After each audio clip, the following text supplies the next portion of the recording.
Hey folks, welcome back to the channel. John here in Boar Cycling. Hey, I'm in the bike shop in Windsor and I'm standing in front of the wall of tires, and you might notice these pink things here hanging behind me. These are those Tannus Armour inserts that seem to be really popular on the internet right now. So I'm gonna buy a couple of those from the bike shop in Windsor and put those on my wife's e-bike. I think one of the biggest advantages of doing this is that flat protection, especially on an e-bike that are so heavy and difficult to change when you're out on the road if you have a flat tire. So sit back and enjoy.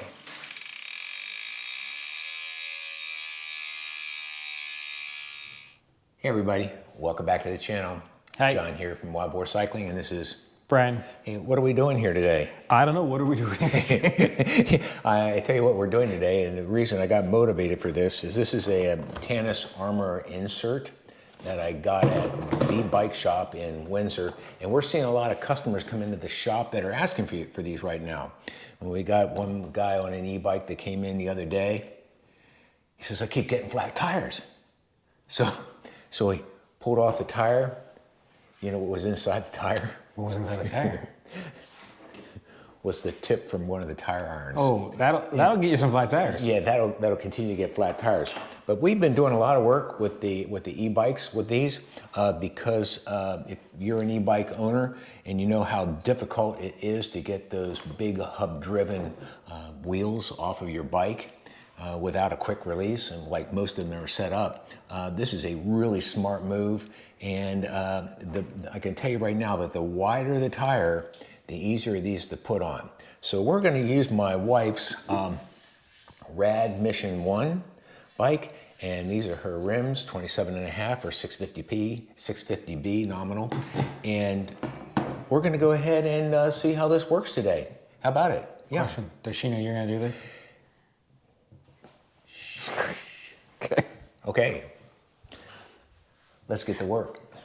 So the instructions are pretty clear, Brian, right out of the box, and I've taken one of these out, and just because my wife's bike has a little more narrower tire on it, you need to trim part of the material off, and I've already clipped it all the way around, and I've got that clipped off, as you can see right here, and it's all ready to start the insertion process. What we want to do first is we want to get the tire and the liner onto the rim. So we'll go ahead and wrestle with that right now. How about that? Here we go.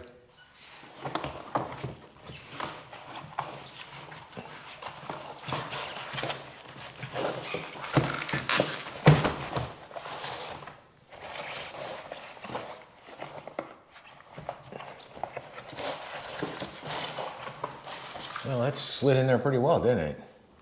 Okay. No? Looks like it. Looked like it. Okay, let's look at the direction on the tire here. I'm going to make sure when you put stuff back on your bike, you want to make sure it's rolling in the correct direction. This is the non-drive side. Okay, let's go ahead, and the first thing we're going to do is we're going to mount that over the rim and get one side of the tire onto the rim itself. We'll get the liner in there in a moment.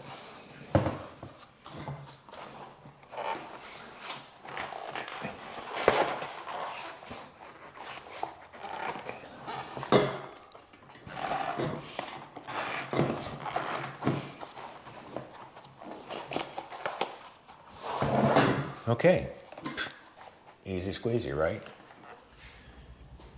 Okay, one of the things they recommend when you're installing one of these inserts is you need to go down to a smaller tube size, and the box comes with a chart, so you can actually look here and see what size tire you're putting on and what kind of inner tube.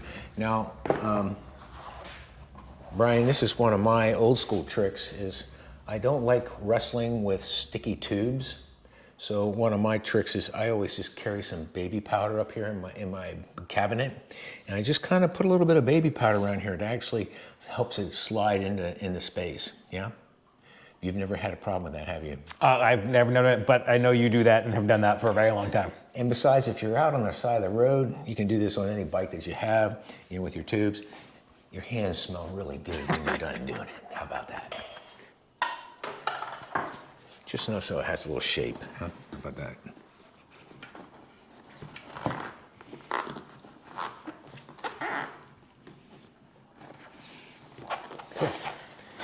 So, in case you couldn't see what we were doing, you really gotta watch when you're doing this, that this little, the part of the liner that's inside isn't covering the valve stem hole, because then you can't put the valve stem through the hole.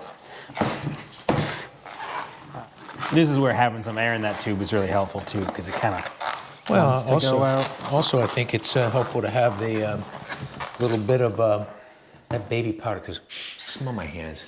Smells like baby powder. Man, that smells really good, doesn't it? Okay.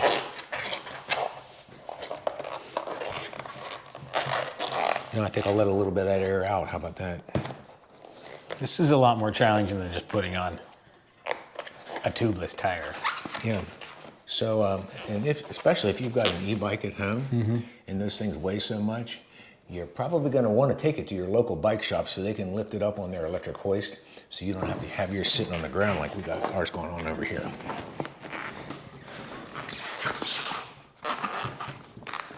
Now, squeeze that in.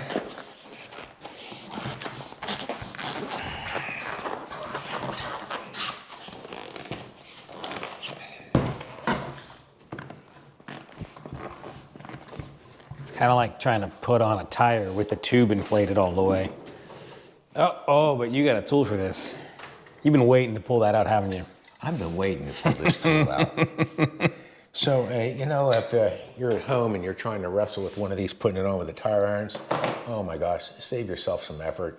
And this is a park tool, a tire mounting tool, so you actually can grip over the edge, and we can put some leverage on this to get it going. So, Brian, how about you stepping over here on this side and holding that side on? Boom! There you go. Woo! Easy peasy. Yeah, easy peasy with that on. All right, now I'm just gonna run around here and check and make sure it's all seated. That looks pretty good there. I think I'll go away with some air. What do you think, Brian?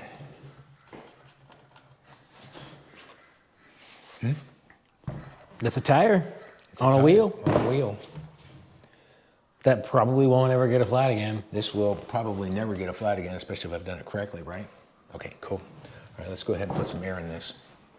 So we've put my wife's RAD Mission 1 up here precariously perched on top of my at-home bike stand, which is not as robust as the one we have in the shop. But what we're seeing, once you take a look down here, is this is going to be nearly impossible if you're out on the road to be able to pull this off without tools. And then once you get it off, the other question is, okay, now what are you going to do with it? Get it all the way around? Not my side. Oh, hey, we're getting faster at this on the second one, huh? Yeah, feels good. Now we're just going to have to feed the tube in there. Awesome. I think the key thing here is we don't want to pinch anything between anything. Nope. That means you want to get it right in that groove there in the insert. Oh, all right. Wow. Okay. That went a little bit better. Hey, folks, I tell you, if you saw this, can you pick that side up there? This is why we recommend taking it to your local bike shop. These hub-driven wheels are super heavy, and if you've got one with really wide tires, they're even heavier. Hey folks, you can see what we're using here in the garage was this crate. If you have one of those big round garbage cans, they work really super well at doing this. That's kind of what we use in the shop when they come in. God, that's satisfying. This is the best tool ever. Good. Now, once again, let's close out here today. I'm not sure this is for every rider, but certainly if you're an e-bike rider and you're out there and you're really concerned about getting flats, well, this may be a way you want to go. Putting the Tannus inserts in, because probably seen that out there on social media. A lot of advertising going on for these guys right now, and they've been really popular in the shop. Okay, in the meantime, now that you got your almost indestructible inner tube in there, go out and ride. Have fun. And of course, keep the rubber side down. Yeah. Okay, bye y'all. Bye. See you next time.